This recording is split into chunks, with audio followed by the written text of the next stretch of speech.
Hi CREW community, Julie Makowitz here, Education Coordinator.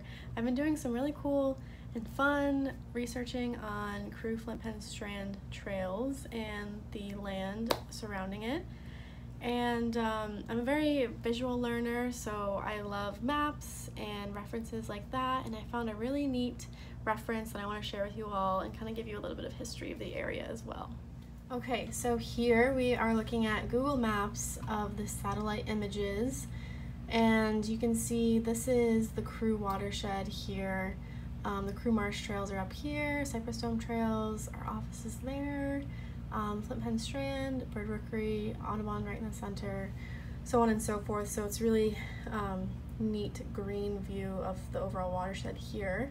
But specifically, as I mentioned, I want to look at Flint Pen Strand. So Flint Pen Strand, as you may know, is in Bonita Springs. So here is the greater Bonita Springs area.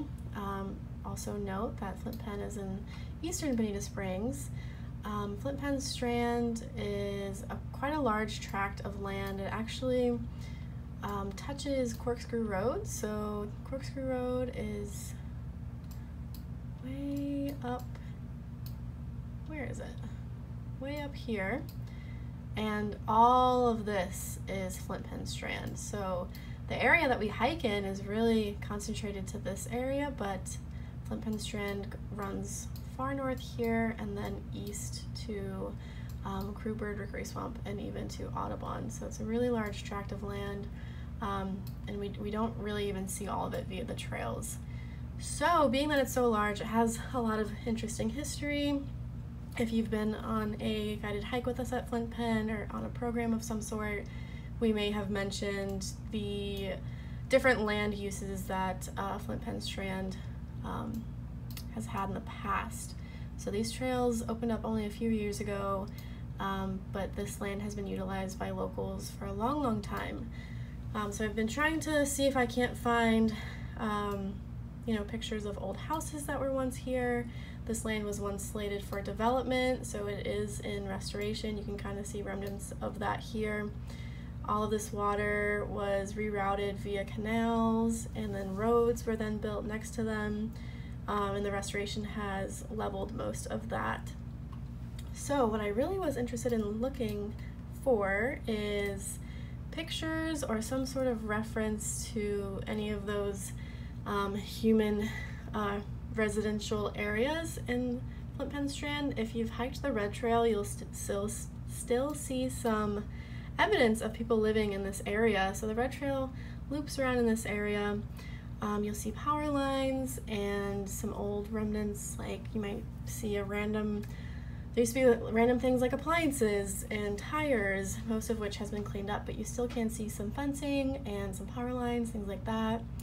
So I was trying to see if I couldn't find a picture of where exactly these houses were located. So Joe Bozzo, our land manager via the South Florida Water Management District, shared with me this great resource by UF. So here is a picture, as you can see, from 1962. This is an aerial photograph, and it is just a single photograph, so it's not as interactive as the Google Maps we were just looking at. So we are confined to the area of the photograph, but nonetheless, I was trying to figure out, where in reference to Flint Pen Strand this picture is at. And the best reference for the area in Bonita Springs is the Imperial River. So this is actually the Imperial River here running through the land. So if we switch back to Google Maps, you can see the Imperial River here as well. So if we compare those two maps, I kind of followed along the river from here and then also on this photograph. So you can see it gets pretty skinny, and then it eventually splits off into these smaller bits here. This particular spot runs into a human-built canal. So remember that, that's important. So if we look at this map here, this is Bonita Beach Road on the bottom of the video here. If you take note of these little roads here, you can see there's some roads, there's a few houses in there, but take note of that as well, and then keep in mind the river is our reference. So switching back to Google Maps, again, let's look at our river, see if we can't find a spot where it splits. So right about here, you can see where the river kind of splits in those two directions like we saw on the other map. So I figured it's probably about in this area. I was searching and searching, so I put Bonita Beach Road on the bottom here, and then I also noticed that these streets here look very similar to those small streets I pointed out in the last map. So let's switch again and do some comparison.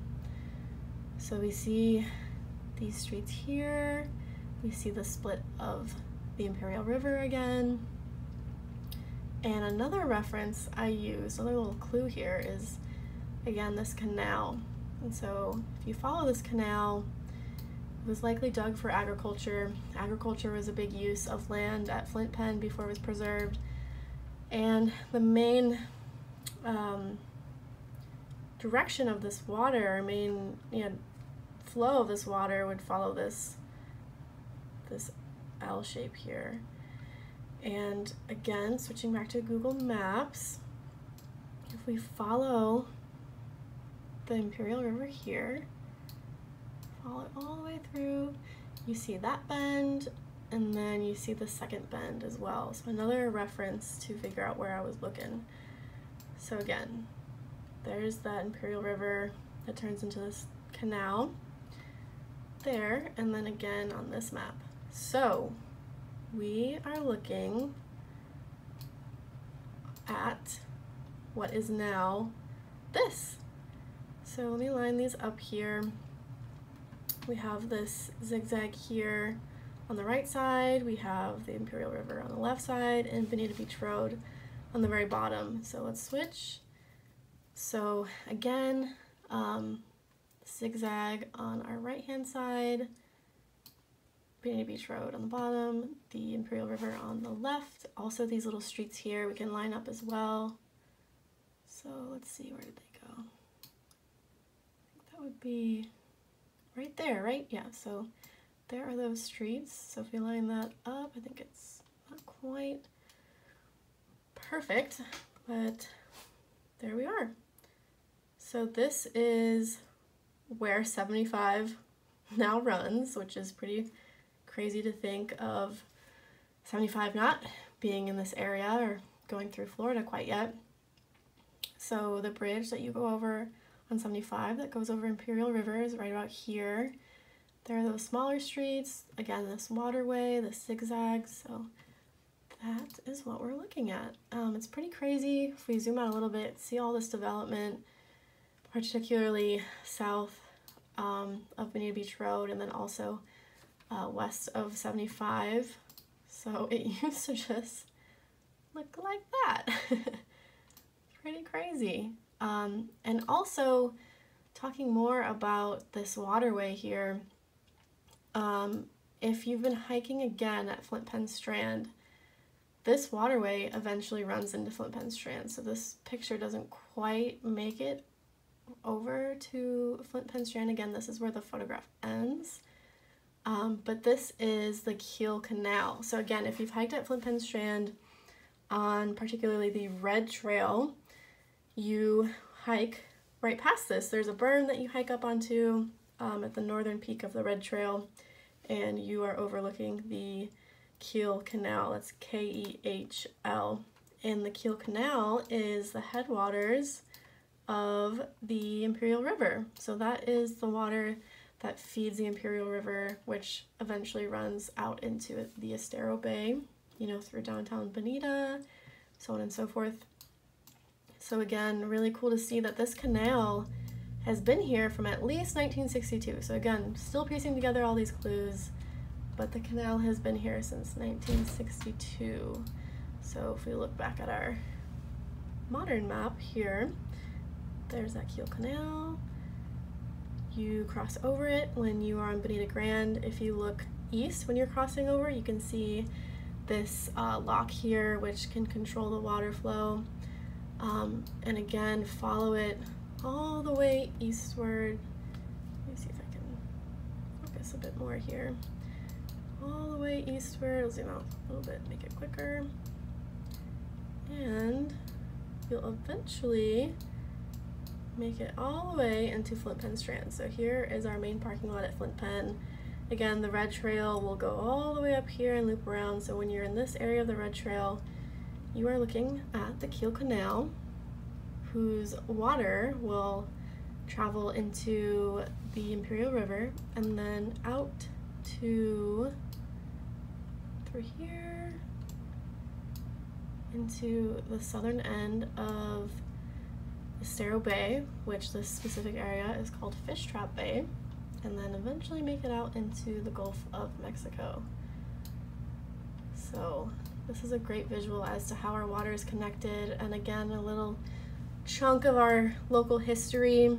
I, again, love maps, so I can share this resource with everyone. Again, this is through UF, and you can search any area in Florida and look for your old aerial photographs, and maybe you can find a photograph of where you currently live, see how it's changed over the years. You know, so many of us hear stories from older people saying, oh, you know, I remember when it looked like this, and these photographs really give you a great image of these kinds of things. So again, take note of what it's called here, and I definitely recommend, if you're looking to go down a rabbit hole, this is a great rabbit hole to go down. So really fun resource. Thanks for tuning in, and I would love to share some more history of Flint Pen Strand specifically and the rest of the CREW project.